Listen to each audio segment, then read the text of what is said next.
Ian, it's a win to round off our Viaplay group. Chat us through the 90 minutes, a bit up and down, wasn't it? Yeah, stressful, that's for sure. It was, I thought the first 5-6 minutes were really scrappy from both sides, and we kind of dominated for 20-25 minutes, scored a nice early goal to settle us down, had a couple of decent opportunities. Then we had a 10-minute, 15-minute spell of just madness. I was really disappointed with that. And I had to have a go at them at half time, give them a bit of a rocket because it looked like our work rate had dropped, it looked like players were doing what they wanted, making basic errors, and it's cost us goals. And football's hard. You work so hard to score goals. We can't be giving away cheap ones as easy as we did.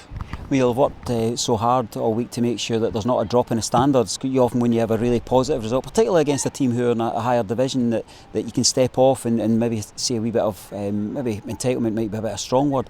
But the start was great. But what about that 10 minutes? I mean, how do you turn that around in the dressing room? Yeah, you just have to be truthful with them, and sometimes your naked eye tells you a lot, other times you're wrong, but I felt I was right. I felt our work rate had dropped, and that was disappointing because when you stop working in any walk of life, you ain't going to get rewards. We had to come out second half and start very well, and we did that again. We're very unfortunate not to score. Dylan's one off the crossbar, then we do get the goal, which settles us down again. And then the positive side of it is a chance. We created I can't remember a game that we've created so many really clear-cut chances. We didn't take them, but we're creating them, which is really, really important. Very pleased again, we didn't become impatient, we stuck to our game plan. We kind of dominated that second half, but it wasn't easy. They still looked a threat on the counter-attack, as I expected. But look, our job today was to win the game. We would love to have won it by more goals, but we haven't, and we wait for tomorrow.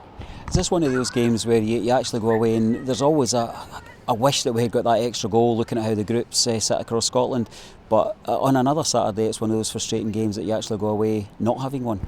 Absolutely, this is a tough place to come. It's been a really tough group. I was thinking about it last night, and I'm obviously slightly biased, but for me, and I heard Derek McInnes say it the other day, this is the toughest group. They're all hard, but this is the toughest. We've had a team that's replanning with a very astute manager in Sandy Clark. We've got Annan, who've been promoted, Dunfermline, who've been promoted. Add in the mix the local derby aspect, and then you're going to Kilmarnock. So this has been a tough 2 to 3 weeks for us, and we've done okay. I mean, I guess the stats, I think we were just kind of looking when we were taking our notes of the interview. I mean, I think we lost count at something like 22 efforts and goals, 9 on target, and looking, albeit it's through a Raith Rovers eye, but we make it that another 2 efforts, 2 on targets, 2 goals. So it's one of those Saturdays where that penalty at the end could be all important. Absolutely. Look, if we go through tomorrow afternoon, it's now not in our hands. As I said on Wednesday night, David, it wasn't for the want of trying or the lack of will to try and get through. We've won 2 games in the 90 minutes. We've lost one and won one on penalty shootouts against really good sides.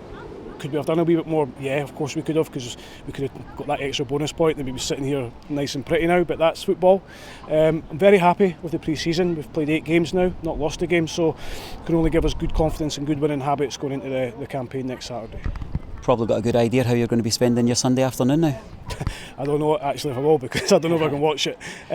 Look, I don't know is the answer. As I say, it's a tough cup. Playing Inverness are a good side. I've always thought that. Dundee are another team in a little bit of transition. They've had a couple of mixed results, but I think the positive for them is they know what they need to do, and we have to sit back and hope they don't do it.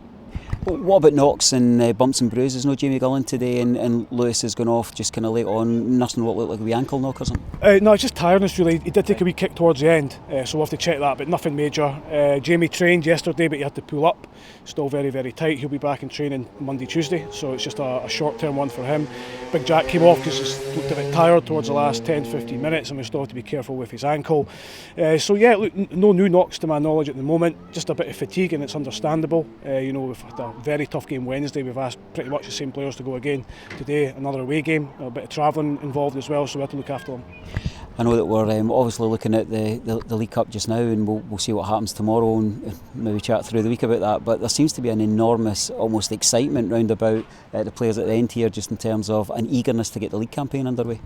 Yeah, always bread and butter is that's what we all want, and that's what we look forward to, Saturday to Saturday, when we can plan out and schedule a little bit easier, try and give players a little bit of a rest at times as well, and look, we're looking forward to it. We go to a very hard venue with a very good team. I thought when Chris Dooley went into Partick last season, he really rejuvenated them in terms of the way they played, and that last game of the season at Starks Park in the first half, my head was spinning watching them because their movement was excellent. But we know we've got a good side as well. We look forward to it. We'll have a great backing as we always do, and we look to start the campaign with 3 points. we'll see what happens tomorrow, and I'm sure if anything you'll have the hottest mobile phone in Scotland mid-afternoon, so thanks again. Thanks, Dave.